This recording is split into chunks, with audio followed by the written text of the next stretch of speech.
घुटने और रीढ़ की हड्डी का बिना ऑपरेशन होगा इलाज। जयपुर स्थित खंडेलवाल हार्ट इंस्टीट्यूट के भौतिक स्वास्थ्य विभाग के डॉक्टर रूपक सिंह ने बताया कि भागदौड़ की जिंदगी में गलत खान पान के कारण घुटने और कमर में दर्द सहित शरीर की मांसपेशियों में खिंचाव होने के कारण अधिकतर शरीर में शारीरिक शिकायत शुरू हो जाती है, जिसके चलते कम उम्र में ही शरीर गंभीर बीमारियों को रूप धारण कर लेता है। कोरोना के बाद से ऑनलाइन क्लासेस, वीडियो गेम से मोबाइल फ़ोन का अधिकतर यूज़ होने के कारण 10 से 15 साल के छोटी उम्र के बच्चों में सर्वाइकल एम्बोलिसिस गंभीर बीमारी के लक्षण सामने आते हैं, जिसके चलते महिलाओं पुरुषों में कमर दर्द और शरीर में तनाव जैसी स्थिति रहती है। डॉक्टर रूपक सिंह राजपूत का कहना है कि इसके लिए हमारी पूरी टीम काम कर रही है और हम नई टेक्नोलॉजी के साथ बिना ऑपरेशन के इस गंभीर बीमारी का इलाज कर रहे हैं। इसके सार्थक परिणाम देखने को मिल रहे हैं। नमस्कार, मेरे साथ डॉक्टर रूपक सिंह राजपूत हैं और आज हम उनसे ये जानना चाहेंगे कि जैसे हड्डियों के अंदर दर्द होता है, पीठ में दर्द होता है, मांसपेशियों में खिंचाव हो जाता है, तो अधिकतर लोगों की एक मानसिकता ये रहती है कि डॉक्टर के पास में अगर जाएंगे तो ऑपरेशन होगा। आज हम उनसे ये समझना चाहेंगे कि ऑपरेशन ही एक इलाज है क्या।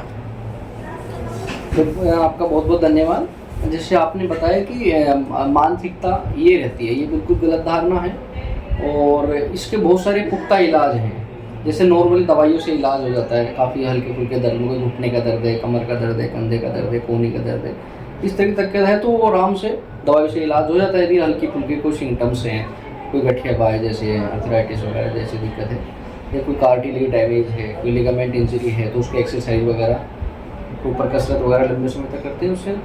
नॉर्मल ठीक हो जाता है। लेकिन डॉक्टर साहब, जैसे क्या है कि कोई पैर में जैसे हड्डी फ्रैक्चर हो जाती है और हो जाता है तो ज़्यादा दर्द की संभावना शरीर में रहती है, तो पेशेंट जो है उसकी एक संख्या रहती है कि भाई डॉक्टर के पास में मैं जाऊंगा तो हो सकता है कि चीर फाड़ करना पड़े या ऑपरेशन करना पड़े। ये इसके बारे में आप बताएं कि इसका कोई और अलग से कोई इलाज है? नहीं, बिल्कुल। इसमें क्या होता है, कई कंडीशन ऐसी होती है जैसे एक्सीडेंटल पेशेंट है, कंडीशन कई ऐसी होती है, एक्सीडेंटल पेशेंट है कोई, तो बहुत ज़्यादा कार्टिलेज वगैरह डैमेज हो चुकी है, लिगामेंट इंजरी कई बार सीरियस होती है, सीवियर कंडीशन, तो उसको ऑपरेशन करना पड़ता है सर्जन को। और हमारे सर्जन की कोशिश भी ये रहती है कि जब तक पेशेंट ऑपरेशन से बचा जा सकता है दवाइयों के माध्यम से, कसरत के माध्यम, तो उसको आराम से कोशिश रहती है कि उसको ऑपरेट नहीं करे पेशेंट को। पर हाँ, ये मैं कह सकता हूँ कि जैसे कि आजकल के भाग दौड़ भरी लाइफ है सबकी,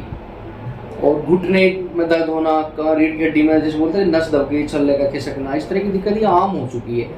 ये ज़रूर है कि यदि किसी के घुटने की ऑपरेशन की कंडीशन है, तो जहाँ तक मैंने देखा है अपने मेडिकल लाइफ के अंदर, जहाँ तक मैं देखो 10,000 में से कोई 1% ऐसा होता है जिसको ऑपरेशन की रियली मतलब आवश्यकता है कि घुटने उसको बदलने चाहिए, टोटल नी रिप्लेसमेंट या हिप रिप्लेसमेंट। वो 10,000 में से कम से कम एक पेशेंट होता है, इससे ज़्यादा कंडीशन। उसके अलावा जो पेशेंट होते हैं वो एक्सरसाइज वगैरह करने से नॉर्मल ठीक हो जाते हैं। और आजकल तो बहुत टेक्नोलॉजी का टाइम है, आजकल इतनी अच्छी अच्छी टेक्नोलॉजी है, जो हमारे पास ही B3B लेज़र टेक्नोलॉजी है, जिसके माध्यम से अपन घुटने, कमर का दर्द, कंधे का दर्द, इस तरह की जो गंभीर दर्द है जो उम्र के साथ साथ हो रहे हैं, और ये गलत खान पान की, गलत रहन सहन, गलत पोस्चर की वजह से लगातार बढ़ते, तो उस लेज़र के माध्यम से अपन, और भी 1-2 मशीनें होती हैं, उनसे बिल्कुल बिना ऑपरेशन के ठीक हो जाता है पेशेंट। 99%, 100% तो इसलिए नहीं कह सकते, 100% तो भगवान ही ठीक करता है, हम तो इंसान हैं। कोशिश रहती है कि मरीज हमसे ठीक हो कैसी। लेकिन डॉक्टर साहब, कोरोना के बाद में जैसे क्या है कि ऑनलाइन क्लासेज चल रही हैं, तो उसमें छोटे छोटे जो बच्चे हैं उनको भी दर्द की ज़्यादा संभावना रहती है, जैसे हाथों में दर्द होना, पैरों में दर्द होना, पीठ में दर्द होना, तो वो बच्चे भी जो है एक तरह से बड़े परेशान रहते हैं। तो अभी जो टेक्नोलॉजी का ज़माना है, तो इस पर कोई हाई टेक्नोलॉजी काम कर रही है कि जिससे बगैर चीर फाड़ के काम हो जाए? बिल्कुल, ये आपने बिल्कुल अच्छा क्वेश्चन पूछा है। कोविड के बाद में क्या हो, जैसे ऑनलाइन वर्चुअल जो सब कुछ आजकल वीडियो गेमिंग, मोबाइल का बहुत ज़्यादा चालू होगा। छोटे बच्चों को खाना भी खाते हैं तो मोबाइल लेके खाते हैं। क्लासेस तो आप एक साइड रखो, अगर खाना भी खा रहे हैं ना बच्चे, तो माँ बाप हाथ में मोबाइल दे देते हैं, 1-2 घंटे 3-3 घंटे तक गेम खेलते हैं, वीडियोस देखते हैं, अगर रील का टाइम है रील देखते हैं, तो अपनी गलत पोस्चर में हम टाइम का हमें पता ही नहीं चलता, मैं कितनी देर हो गई, जिस गलत पोस्टर में बैठे 2-2 3-3 घंटे तक मोबाइल देख रहे हैं, उसकी वजह से बड़ा गंभीर मामला कि जो 10-15 साल के बच्चे उनके अंदर भी सर्वाइकल स्पॉन्डिलाइटिस जैसे गंभीर मामले देखे गए हैं, जबकि छोटे बच्चों का इतना लचीला शरीर होता है, उनको ये मामले होने नहीं चाहिए। तो इसमें क्या है, पहले तो अपने जो फैमिली है ना, उनको अवेयरनेस होना पड़ेगा, बच्चों को कम से कम मोबाइल दे, जो चीज़ें ज़रूरी है, जैसे ऑनलाइन क्लास है वो तो करनी पड़ेगी, मजबूरी है, पर अब चीज़ें धीरे धीरे गाड़ी पटरी पे है, स्कूल कॉलेजेस वगैरह आसानी से चल पा रहे, फिर भी बहुत सारी चीज़ें ऑनलाइन है, तो परिवार को इस चीज़ पर ध्यान देना पड़ेगा, मोबाइल से कंप्यूटर से इसका बच्चों का ध्यान हटाना पड़ेगा। जो आउटडोर गेम है, मतलब बाहर के खेल है, उनमें थोड़ा ज़्यादा फोकस करना पड़ेगा। जो इंडोर है, जो अंदर बैठे मोबाइल गेम वगैरह खेलते हैं, इससे हमें बचना पड़ेगा, तभी इसके माध्यम से आगे बढ़ सकते हैं। टेक्नोलॉजी में आजकल बहुत आगे बढ़ रही है, बहुत सारी मशीनें होती हैं जिनसे आराम से दर्द आसानी से कम हो जाता है, पर अवेयरनेस जो फैमिली से शुरू होगी, अपने स्तर से शुरू करनी पड़ेगी हर आदमी को, ये सबका दायित्व है। लेकिन डॉक्टर साहब, जैसे टेक्नोलॉजी आप बता रहे हैं कि साहब लेजर से जो है कि ऐसा सिस्टम आया है कि उसमें बगैर चीर फाड़ के भी इलाज हो जाता है, इसके बारे में क्या है कि बहुत से लोग समझना चाहते हैं कि लेजर आखिर क्या चीज़ होती है और बगैर चीर फाड़ के जो है किस तरह से उस बीमारी का जो है एक रेगुलर परमानेंट जो है इंजाम हो जाए।